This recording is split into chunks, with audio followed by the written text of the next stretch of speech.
அண்மைச் செய்தி. சட்டப்பேரவை வளாகத்தில் பாமக எம்எல்ஏக்கள் வெங்கடேசன், சதாசிவம், சிவக்குமார் திடீர் தர்ணா போராட்டத்தில் ஈடுபட்டிருக்கிறார்கள். சட்டப்பேரவை வளாகத்தில் பாமக எம்எல்ஏக்கள் வெங்கடேசன், சதாசிவம், சிவக்குமார் ஆகியோர் திடீர் தர்ணா போராட்டத்தில் ஈடுபட்டிருக்கிறார்கள். பாமக சட்டமன்ற குழு தலைவர் பதவியிலிருந்து ஜி.கே. மணியை நீக்க வலியுறுத்தி அக்கட்சி எம்எல்ஏக்கள் தர்ணாவில் ஈடுபட்டிருக்கிறார்கள். விவரங்களை வழங்குகிறார் செய்தியாளர் ராஜகுமரன். ராஜகுமரன், விவரங்கள் என்ன சொல்லலாம்?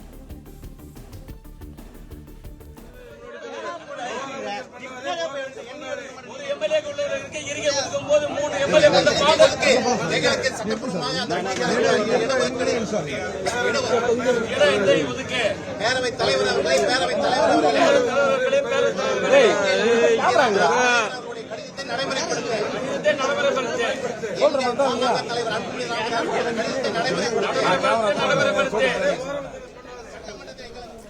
சட்டப்பேரவை வளாகத்தில் பாமக எம்எல்ஏக்கள் வெங்கடேசன், சதாசிவம், சிவக்குமார் திடீர் தர்ணா போராட்டத்தில் ஈடுபட்டிருக்கிறார்கள். இது தொடர்பான விவரங்களை வழங்கலாம் ராஜகுமரன். பாட்டாளி மக்கள் கட்சியினுடைய நிறுவனர் மருத்துவர் ராமதாசுக்கும் அக்கட்சியினுடைய தலைவர் அன்புமணி ராமதாசுக்கும் இடையிலான மோதல் போக்கு காரணமாக பாமக இரண்டாக தற்பொழுது செயல்பட்டு வருகின்றது. இரண்டு அணியாக பாட்டாளி மக்கள் கட்சி பிளவுறக்கூடிய விதமாக அன்புமணி மற்றும் ராமதாஸ் இடையிலான மோதல் தொடர்ந்து சூழ்நிலையில்தான் இன்று தமிழ்நாடு சட்டப்பேரவை கூடியிருக்கக்கூடிய நிலையில் தமிழ்நாடு சட்டப்பேரவைக்கு உள்ளாகவும்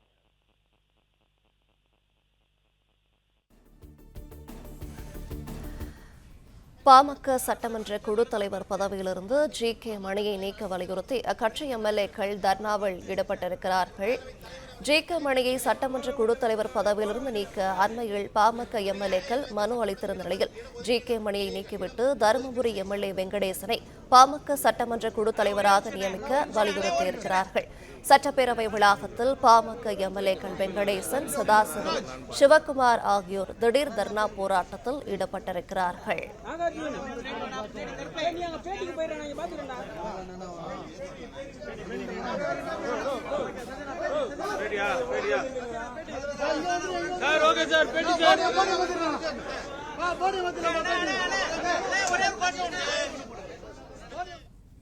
மாற்றுங்கள், அது என்னுடைய விருப்பம், நான் இடஒதுக்கீடு இடம் கொடுப்பது என்று சொல்கிறார். அவர் செய்வதை பார்த்தால் காலம் தாழ்த்தி சரியான நடவடிக்கை எடுப்பதாக தெரியவில்லை.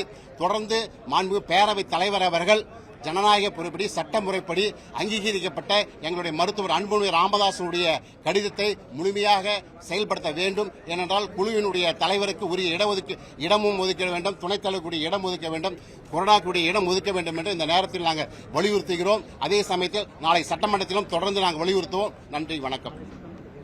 போயிட்டு